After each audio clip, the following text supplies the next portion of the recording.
Six of Crows, Chapter 3, Kaz.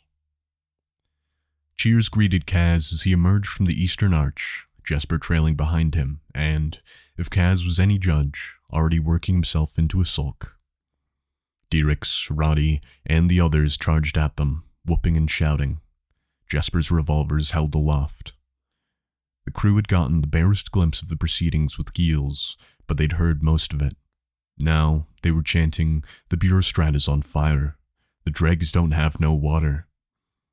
"I can't believe he just turned tail," jeered Roddy. He had a loaded pistol in his hand. "Tell us what you had on the guard," Dierix begged. "Can't be the usual stuff."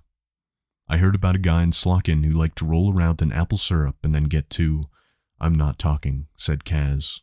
"Holst could prove useful in the future." The mood was jittery, and their laughter had the frantic serration that came with near disaster. Some of them had expected a fight and were still itching for one, but Kaz knew there was more to it, and he hadn't missed the fact that no one had mentioned Big Bolliger's name.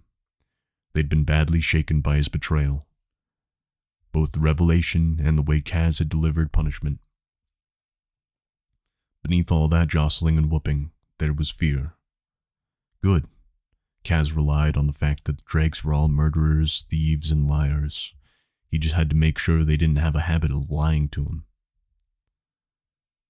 Kaz dispatched two of them to keep an eye on Big Bull and to make sure that if he made it to his feet, he left the city. The rest could return to the Slat and the Crow Club to drink off their worry, make some trouble, and spread word of the night's events.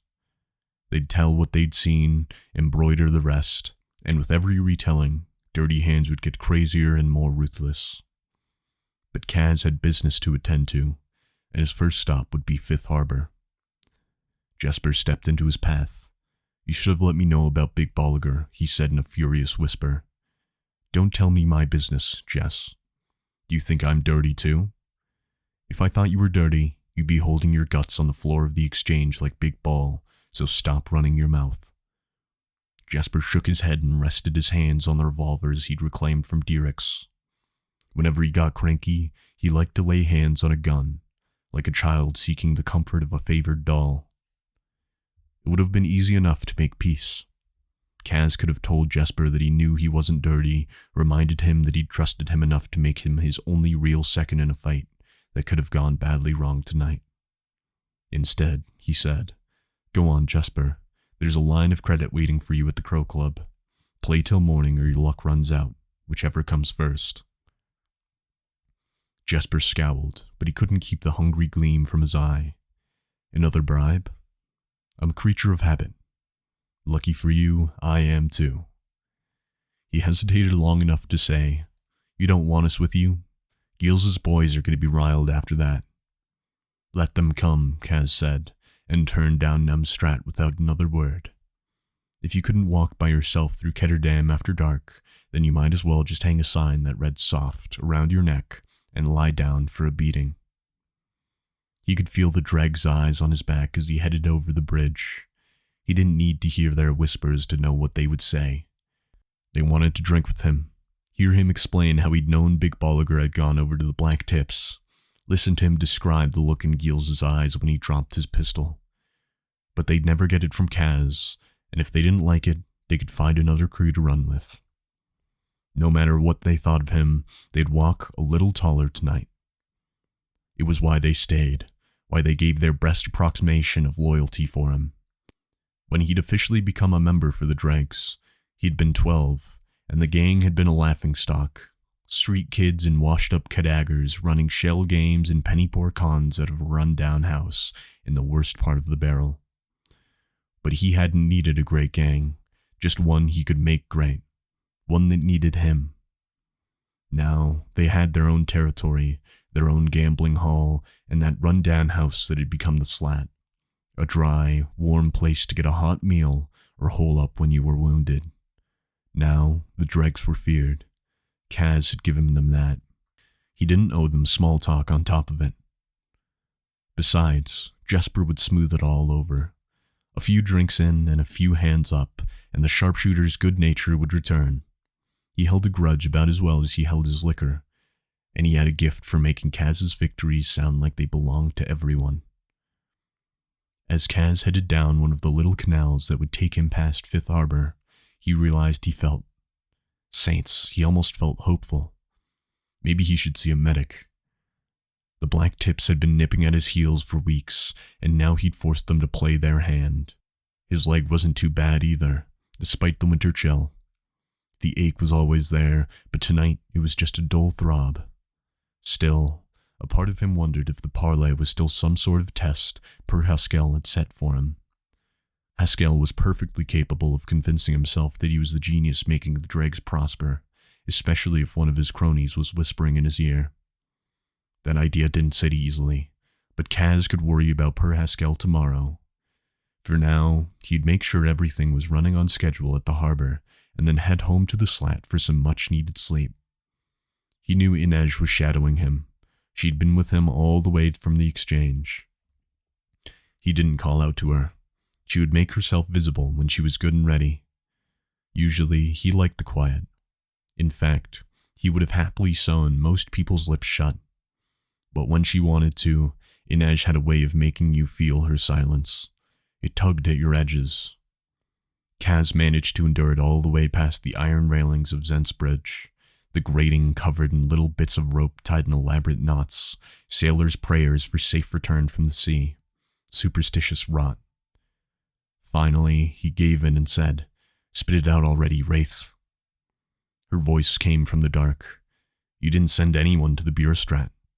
Why would I? If Giels doesn't get there in time, no one's setting fires at 19 Bierstrat. I heard the siren. A happy incident. I take inspiration where I find it." "You were bluffing then. She was never in danger." Kaz shrugged, unwilling to give her an answer. Ines was always trying to wring little bits of decency from him. When everyone knows you're a monster, you don't need to waste time doing every monstrous thing. Why did you even agree to the meet if you knew it was a setup? She was somewhere to the right of him, moving without a sound. He'd heard other members of the gang say she moved like a cat, but he suspected cats would sit attentively at her feet to learn her methods. "I'd call the night a success," he said. "Wouldn't you?" "You were nearly killed. So was Jesper." Giels emptied the black tip's coffers, paying useless bribes. "We've outed a traitor, re-established our claim on Fifth Harbor, and I don't have a scratch on me. It was a good night." "How long have you known about Big Bolliger?" "Weeks. We're going to be short-staffed. That reminds me. Let Rojake go." "Why? There's no one like him at the tables." "Lots of sobs know their way around a deck of cards. Rojake is a little too quick. He's skimming. He's a good dealer, and he has a family to provide for. You could give him a warning, take a finger. Then he wouldn't be a good dealer anymore, would he? When a dealer was caught skimming money from a gambling hall, the floor boss would cut off one of his pinky fingers. It was one of those ridiculous punishments that had somehow become codified in the gangs. It threw off the skimmer's balance, forced him to relearn his shuffle, and showed any future employer that he had to be watched. But it also made him clumsy at the tables. It meant he was focusing on simple things like the mechanics of the deal instead of watching the players. Kaz couldn't see Ines's face in the dark, but he sensed her disapproval. "Greed is your god, Kaz." He almost laughed at that. "No, Ines, greed bows to me. It is my servant and my lover." "And what god do you serve, then?" "Whichever will grant me good fortune." "I don't think gods work that way." "I don't think I care." She blew out an exasperated breath. Despite everything she'd been through, Ines still believed her Suli saints were watching over her. Kaz knew it, and for some reason he loved to rile her. He wished he could read her expression now. There was always something so satisfying about the little furrow between her black brows. "How did you know I would get to Vandal in time?" she asked. "Because you always do. You should have given me more warning. I thought your saints would appreciate the challenge." For a while, she said nothing. Then from somewhere behind him he heard her. "Men mock the gods until they need them, Kaz. He didn't see her go, only sensed her absence. Kaz gave an irritated shake of his head. To say he trusted Ines would be stretching the point, but he could admit to himself that he'd come to rely on her. It had been a gut decision to pay off her indenture with the Mangerie, and it had cost the dregs sorely. Per Haskell had needed convincing, but Ines was one of the best investments Kaz had ever made. That she was so very good at remaining unseen made her an excellent thief of secrets, the best in the barrel. But the fact that she could simply erase herself bothered him. She didn't even have a scent. All people carried scents, and those scents told stories. The hint of carbolic in a woman's fingers, or wood smoke in her hair, the wet wool of a man's suit, or the tinge of gunpowder lingering on his shirt cuffs. But not Ines. She'd somehow mastered invisibility. She was a valuable asset. So why couldn't she just do her job and spare him her moods? Suddenly, Kaz knew he wasn't alone. He paused, listening. He'd cut through a tight alley split by a murky canal. There were no street lamps here, and little foot traffic. Nothing but the bright moon and the small boats bumping against their moorings. He dropped his guard, let his mind give in to distraction. A man's dark shape appeared at the head of the alley. "What business?" Kaz asked. The shape lunged at him. Kaz swung his cane in a low arc. It should have made direct contact with his attacker's legs, but instead it sailed through empty space. Kaz stumbled, thrown off balance by the force of his swing. Then, somehow, the man was standing right in front of him. A fist connected with Kaz's jaw. Kaz shook off the stars that rocketed through his head. He spun back around and swung again, but no one was there. The weighted head of Kaz's walking stick whooshed through nothing and cracked against the wall. Kaz felt the cane torn from his hands by someone on his right. Was there more than one of them? And then a man stepped through the wall. Kaz's mind stuttered and reeled, trying to explain what he was seeing as a cluster of mist became a cloak, boots, the pale flesh of a face. Ghosts, Kaz thought. A boy's fear, but it came with absolute surety. Jordy had come for his vengeance at last. It's time to pay your debts, Kaz. You never get something for nothing. The thought passed through Kaz's mind in a humiliating, gibbering wave of panic. Then the phantom was upon him, and he felt the sharp jab of a needle in his neck. A ghost with a syringe? Fool, he thought. And then he was in the dark. Kaz woke up to the sharp scent of ammonia. His head jerked back as he returned fully into consciousness. The old man in front of him wore the robes of a university medic. He had a bottle of wolf salts in his hand and he was waving beneath Kaz's nose. The stink was nearly unbearable. "Get away from me," Kaz rasped. The medic eyed him dispassionately, returning the wolf salts to their leather pouch. Kaz flexed his fingers, but that was all he could do. He'd been shackled to a chair with his arms behind his back. Whatever they'd injected him with had left him groggy. The medic moved aside, and Kaz blinked twice, trying to clear his vision and make sense of the absurd luxury of his surroundings. He'd expected to wake up in the den of Black Tips or some other rival gang. But this wasn't cheap barrel flash. A squat decked out like this took real money.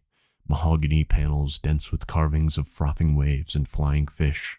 Shelves lined with books, lighted windows, and he was fairly sure that was a real decapal. One of those demure oil paintings of a lady with a book open in her lap and a lamb lying at her feet. The man observing him from behind a broad desk had the prosperous look of a merchant. But if this was his house, why were there armed members of the Stadwatch guarding his door? Damn it, Kaz thought. Am I under arrest? If so, this merch was in for a surprise. Thanks to Ines, he had information on every judge, bailiff, and high councilman in Kirch. He'd be out of his cell before sunrise. Except, he wasn't in a cell. He was chained to a chair, so what the hell was going on? The man was in his 40s with a gaunt but handsome face and a hairline making a determined retreat from his forehead. When Kaz met his gaze, the man cleared his throat and pressed his fingers together. "Mr. Brecker, I hope you're not feeling too poorly." Get this old canker away from me. I feel fine. The merch gave a nod to the medic. You may go. Please send me your bill. And I would, of course, appreciate your discretion in this matter. The medic secured his bag and exited the room. As he did, the mercher rose and picked up a sheet of papers from his desk. He wore the perfectly cut frock coat and vest of all Kirch merchants, dark, refined, deliberately staid. But the pocket watch and tie pin told Kaz all he needed to know. Heavy links of laurel leaves made up the watch's gold fob, and the pin was a massive, perfect ruby. I'm going to pry that fat jewel from its setting and jab the pin right through your mercher neck for chaining me to a chair, Kaz thought. But all he said was, Van Eck. The man nodded. No bow, of course. Merchants didn't bow to scum from the barrel. You know me, then. Kaz knew the symbols and jewels of all the Kirch merchant houses. Van Eck's crest was the red laurel. It didn't take a professor to make the connection. I know you, he said. You're one of those merch crusaders always trying to clean up the barrel. Van Eck gave another small nod. I tried to find men honest work. Kaz laughed. What's the difference between wagering at the Crow Club and speculating on the floor of the exchange? One is theft and the other is commerce. When a man loses his money, he may have trouble telling them apart. The barrel is a den of filth, vice, violence, and how many of the ships you send sailing out of the Ketterdam harbors never return? That doesn't mean 1 out of 5, Van Eck. 1 out of every 5 vessels you send seeking coffee in Jurda, and bolts of silk sinks to the bottom of the sea, crashes on the rocks, falls prey to the pirates. 1 out of 5 crews dead, their bodies lost to foreign waters, food for deep-sea fishes. Let's not speak of violence. I won't argue ethics with a stripling from the barrel. Kaz didn't really expect him to. He was just stalling for time as he tested the tightness of the cuffs around his wrists. He let his fingers feel along the length of the chain as far as they were able, still puzzling over where Van Eck had brought him. Though Kaz had never met the man himself, he'd had cause to learn the layout of Van Eck's house inside and out. Wherever they were, it wasn't a mercher's mansion. Since you didn't bring me here to philosophize, what business? It was the question spoken at the opening of any meeting. A greeting from a peer, not a plea from a prisoner. I have a proposition for you. Rather, the council does. Kaz hid his surprise. Does the Mercher Council begin all negotiations with a beating? Consider it a warning, and a demonstration. Kaz remembered the shape from the alley, the way it had appeared and disappeared like a ghost. Geordie. He gave himself an internal shake. Not Geordie, you podge. Focus. They'd nabbed him because he'd been flush off a victory and distracted. This was his punishment, and it wasn't a mistake he'd make again. That doesn't explain the phantom. For now, he pushed the thought aside. What possible use would the Merchant Council have for me? Van Eck thumbed through the papers in his hand. You were first arrested at 10, he said, scanning the page. Everyone remembers his first time. Twice again that year. Twice at 11. You were picked up when the Stadwatch roused a gambling hall when you were 14, but you haven't served any time since. It was true. No one had managed to pinch on Kaz in 3 years. I cleaned up, Kaz said, found honest work, live a life of industry and prayer.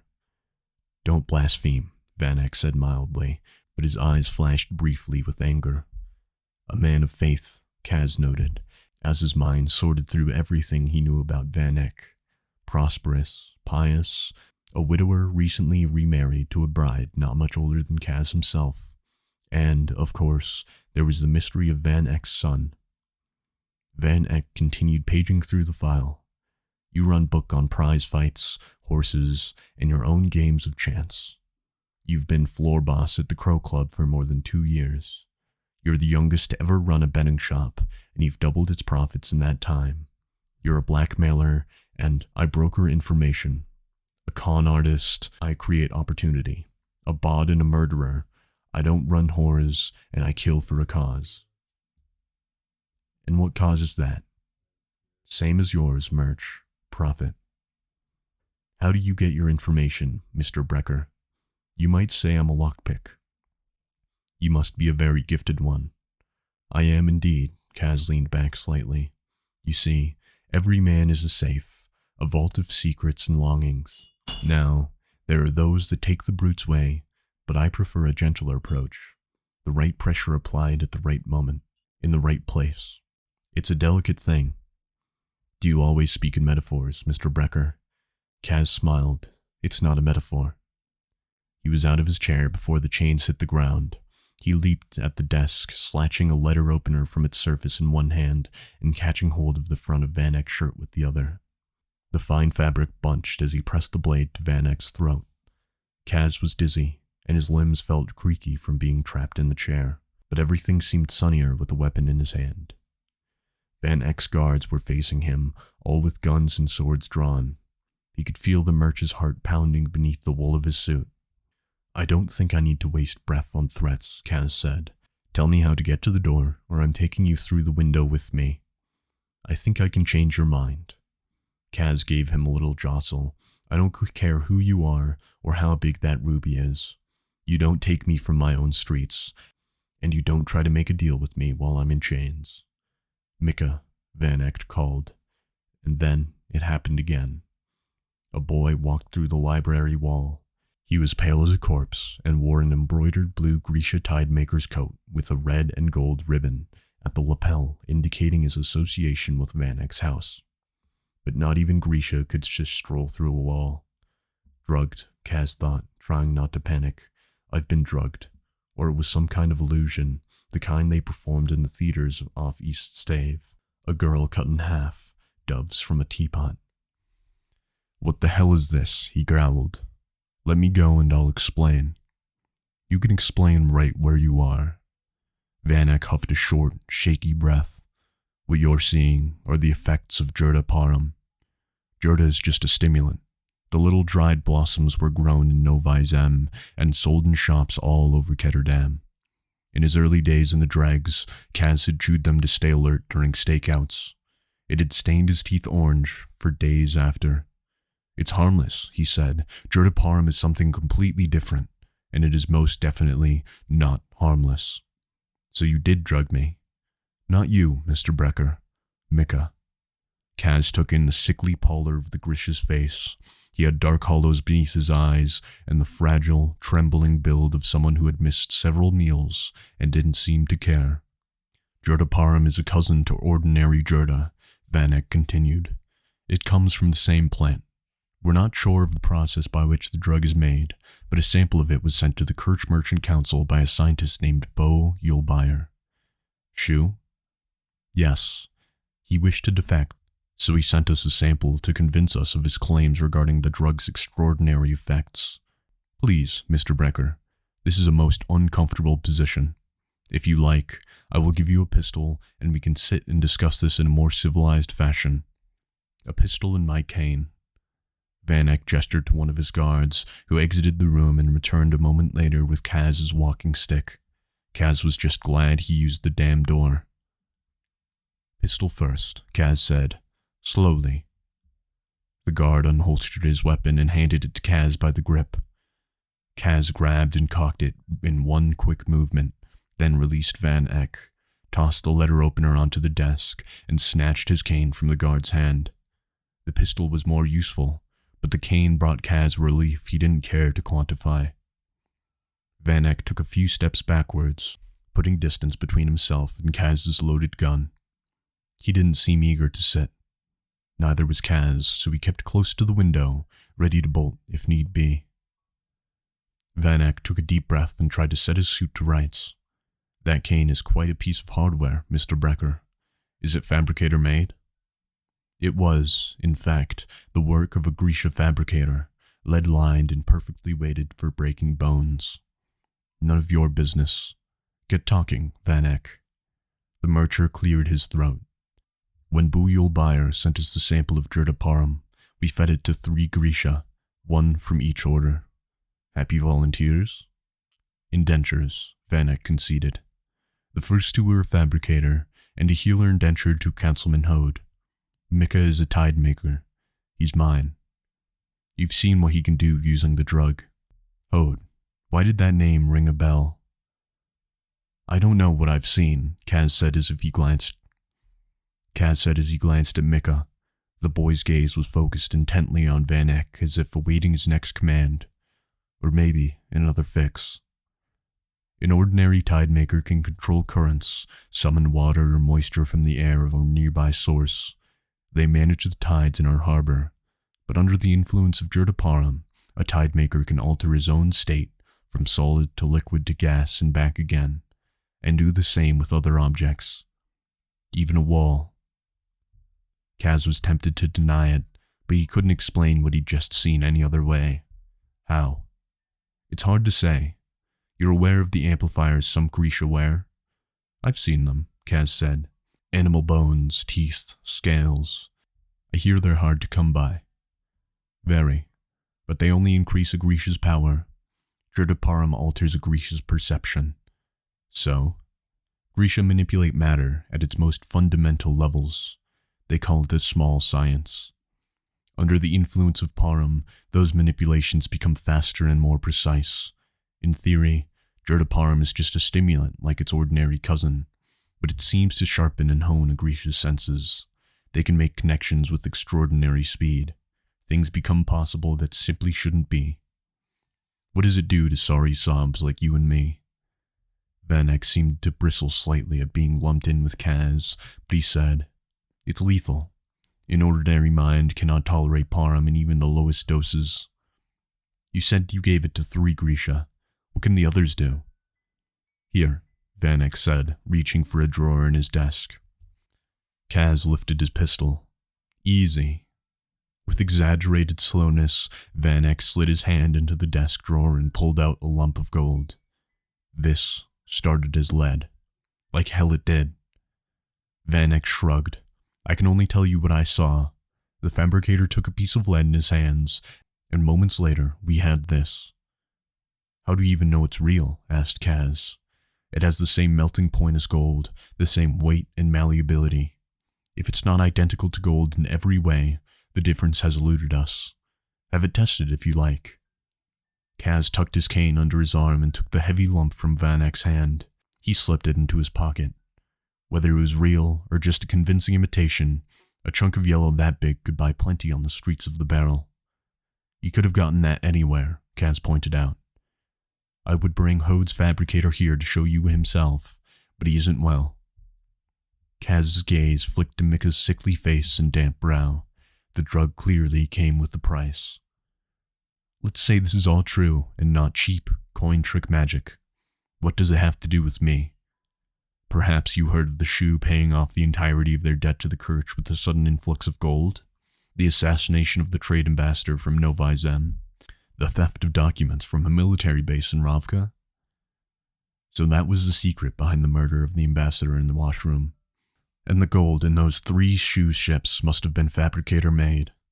Kaz hadn't heard anything about Ravka documents, but he nodded anyways. We believe all these occurrences are the work of Grisha under the control of the Shu government and under the influence of Jurda Parem.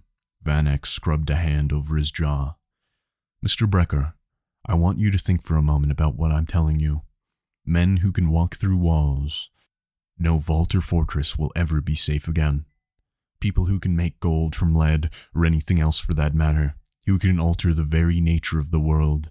Financial markets would be thrown into chaos. The world economy would collapse. Very exciting. What is it you want from me, Van Eck? You want me to steal a shipment, the formula? No. I want you to steal the man. Kidnap Bo Yulbayer? Save him. A month ago, we received a message from Yulbayer begging for asylum. He was concerned about his government's plans for Jurda Parem, and we agreed to help him defect. We set up a rendezvous, but there was a skirmish at the drop point. With the Shu? No. With the Fjerdens. Kaz frowned.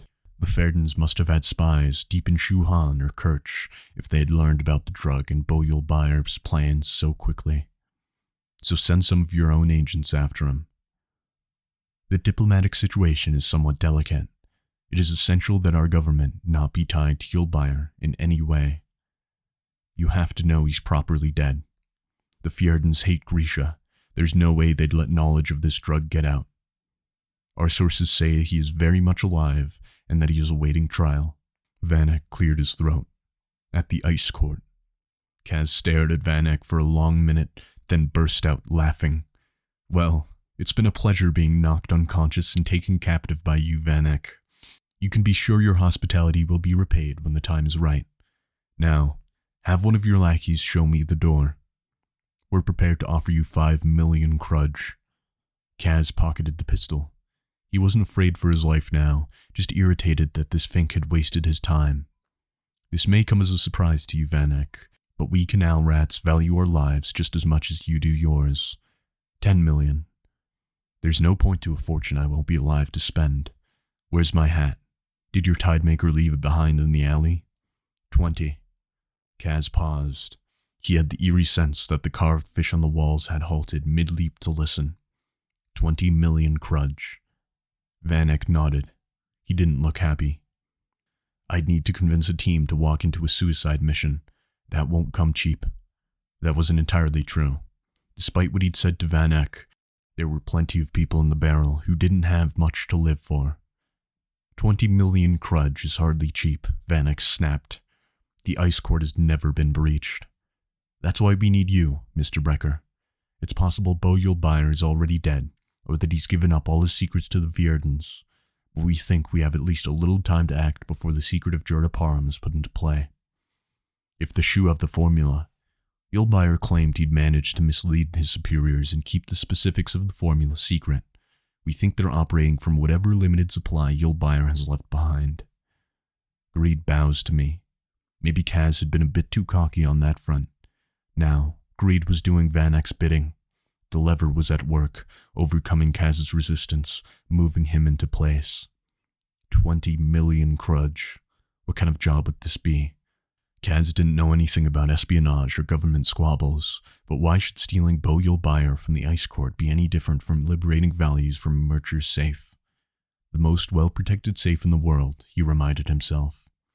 He'd need a very specialized team, a desperate team that wouldn't balk at the real possibility that they'd never come back from this job. And he wouldn't be able to just pull from the dregs. He didn't have the talent he'd need in their ranks. That meant he'd have to watch his back more than usual. But if they managed it, even Per Haskell got his cut. Kaz's share of the scrub would be enough to change everything. To finally put into motion the dream he'd had since he'd first crawled out of the cold harbor with revenge burning a hole in his heart. His debt to Geordie would be paid at last. There would be other benefits too. The Kirch Council would owe him, to say nothing of what this particular heist would do for his reputation. To infiltrate the impenetrable ice cord and snatch a prize from the bastion of Fjerd nobility and military might. With a job like this under his belt, and that kind of scrub at his fingertips, he wouldn't need Per Haskell anymore. He could start his own operation. But something was off. Why me? Why the dregs? There are more experienced crews out there. Mika started to cough, and Kaz saw blood on his sleeve. Sit, Vanek instructed gently, helping Mika into a chair and offering the Grisha his handkerchief. He signaled to a guard. Some water. Well, prodded Kaz.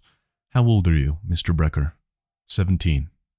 You haven't been arrested since you were 14, and since I know you are not an honest man any more than you were an honest boy, I can only assume you have the quality I most need in a criminal. You don't get caught. Vanek smiled slightly then. There's also the matter of my decapel. I'm sure I don't know what you mean. 6 months ago, a decapel oil worth nearly 100,000 crudge disappeared from my home. Quite a loss. It was, especially since I had been assured that my gallery was impenetrable and the locks in its doors were foolproof. I do seem to remember reading about that. Yes, admitted Vanek with a small sigh. Pride is a perilous thing. I was eager to show off my acquisition and the lengths I'd gone to in order to protect it. And yet, despite all my safeguards, despite dogs and alarms and the most loyal staff in all of Ketterdam, my painting is gone. My condolences. It has yet to surface anywhere in the world market. Maybe your thief already had a buyer lined up. A possibility, of course, but I'm inclined to believe that the thief took it for a different reason. What would that be? Just to prove he could. Seems like a stupid risk to me. Well, who can guess at the motives of thieves? Not me, certainly. From what I know of the ice court, whoever stole my decapel is exactly who I need for this job. Then you'd be better off hiring him, or her. Indeed, but I'll have to settle for you. Van Eck held Kaz's gaze as if he hoped to find a confession written between his eyes. At last, Van Eck asked, "We have a deal then?" "Not so fast. What about the healer?" Van Eck looked baffled. "Who?" "You said you gave the drug to a Grisha from each order. Mika's a tide maker. He's your ethereal Nick. The fabricator who mocked up that gold was a material Nick. So what happened to the corporal Nick, the healer?" Van Eck winced slightly, but simply said, "Will you accompany me, Mr. Brecker?" Warily, keeping one eye on Mika and the guards, Kaz followed Van Eck out of the library and down the hall.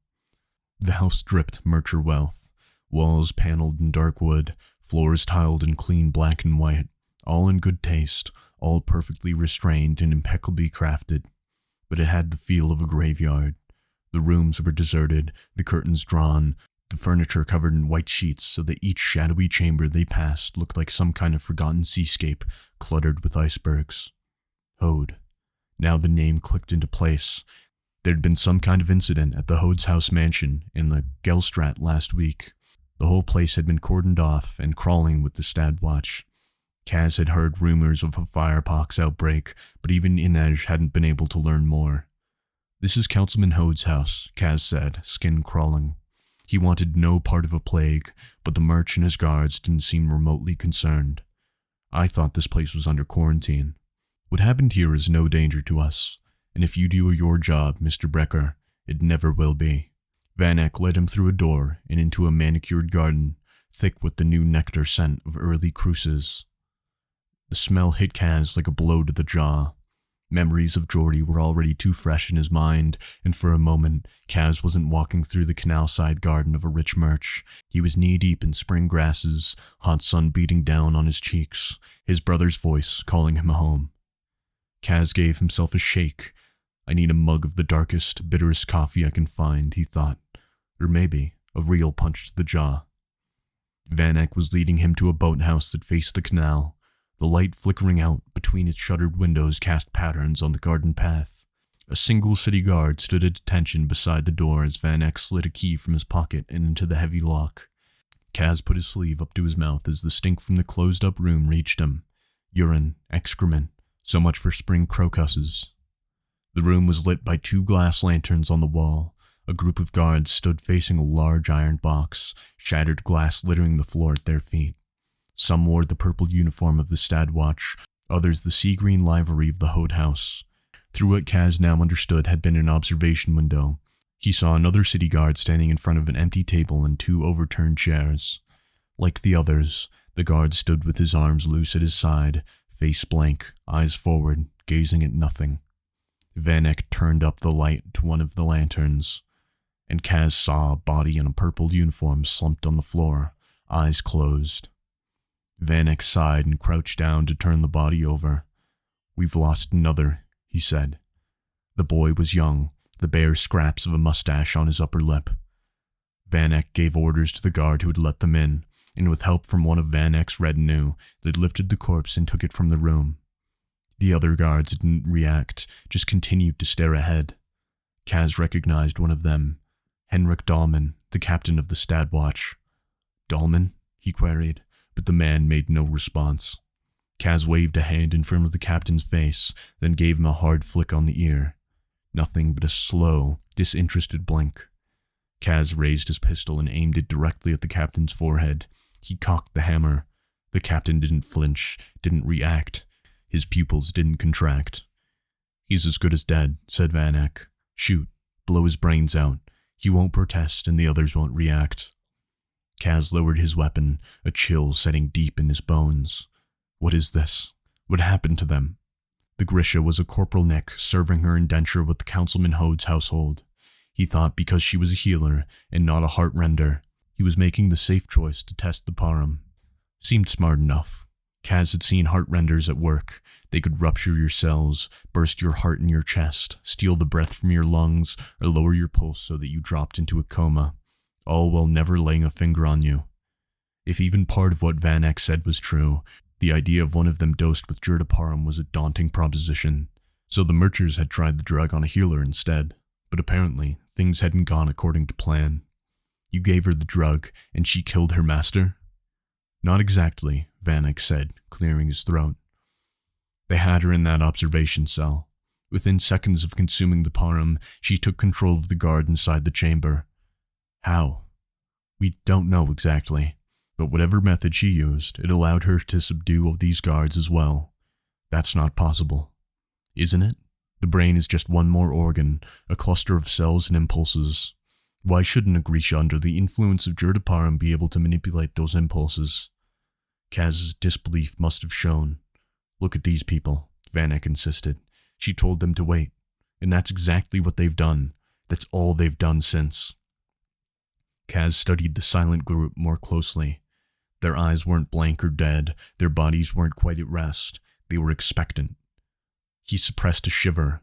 He'd seen peculiar things, extraordinary things, but nothing like what he'd witnessed tonight. What happened to Hode? She commanded him to open the door, and when he did, she ordered him to cut the thumb from his hand. We only know how it all happened because a kitchen boy was present. The Grisha girl left him untouched, but he claims Hode carved away his own thumb, smiling all the while. Kaz didn't like the idea of some Grisha moving things around in his head, but he wouldn't be surprised if Hode deserved what he'd got. During Ravka's civil war, a lot of Grisha had fled the fighting and paid their way to Kerch by becoming indentures without realizing they'd essentially sold themselves into slavery. The Murch is dead. Councilman Hode lost a great deal of blood, but he's in the same state as these men. He's been removed to the country with his family and staff from his house. Did the Grisha healer go back to Ravka? Kaz asked. Van Eck gestured Kaz out of the eerie boathouse and locked the door behind them. She may have attempted it, he said as they retracted their steps through the garden and along the side of the house. We know she secured a small craft, and we suspect she was headed to Ravka, but we found her body washed up 2 days ago near Third Harbor. We think she drowned trying to get back into the city. Why would she come back here? For more Jurda Parem. Kaz thought of Mika's glittering eyes and waxy skin. It's that addictive? It seems to only take one dose. Once the drug has run its course, it leaves the Grisha's body weakened and the craving is intense. It's quite debilitating. Quite debilitating seemed like a bit of an understatement. The Council of Tides controlled entry to Ketterdam's harbors. If the drugged healer had tried to return at night in a small boat, she wouldn't have had much of a chance against the current. Kaz thought of Mika's gaunt face, the way his clothes hung from his body. The drug had done that to him. He'd been high on Jurda Parem and already greedy for the next dose. He'd also looked ready to keel over. How long could a Grisha go on that way? It was an interesting question, but not relevant to the matter at hand. They'd arrived at the front gate. It was time to settle up. 30 million crudge, Kaz said. We said 20, sputtered Van Eck. You said 20. It's clear you're desperate. Kaz glanced back in the direction of the boathouse, where a room full of men simply waited to die. And now, I see why. The council will have my head. They'll sing your praises once you have Bo Yulbayr safely hidden away wherever you intend to keep him. Novyai Zem. Kaz shrugged. You can put him in a coffee pot for all I care. Van Eck's gaze locked on his. You've seen what this drug can do. I assure you it's just the beginning. If Jurda Parem is unleashed in the world, war is inevitable. Our trade lines will be destroyed, and our markets will collapse. Kerch will not survive it. Our hopes rest with you, Mr. Brecker. If you fail, all the world will suffer for it. Oh, it's worse than that, Van Eck. If I fail, I don't get paid. The look of disgust on the Murcher's face was something that deserved its own decappled oil to commemorate it. Don't look so disappointed. Just think how miserable you would have been to discover this canal rat had a patriotic streak. You might have actually had to uncurl that lip and treat me with something closer to respect. Thank you for sparing me that discomfort, Van Eck said disdainfully. He opened the door, then paused. I do wonder what a boy of your intelligence might have amounted to under different circumstances. Ask Jody, Kaz thought with a bitter pang, but he simply shrugged. I'd just be stealing from a better class of sucker. 30 million crudge. Van Eyck nodded. 30. The deal is the deal. The deal's the deal, Kaz said. They shook. As Van Eyck's neatly manicured hand clasped Kaz's leather-clad fingers, the merch narrowed his eyes. Why do you wear the gloves, Mr. Brecker? Kaz raised a brow. I'm sure you've heard the stories, each more grotesque than the last. Kaz had heard them too. Brecker's hands were stained with blood. Brecker's hands were covered in scars. Brecker had claws and not fingers because he was part demon. Brecker's touch burned like brimstone. A single brush of his bare skin caused your flesh to wither and die. Pick one, Kaz said as he vanished into the night, thoughts already turning to 30 million crudge and the crew he needed to help him get it. They're all true enough.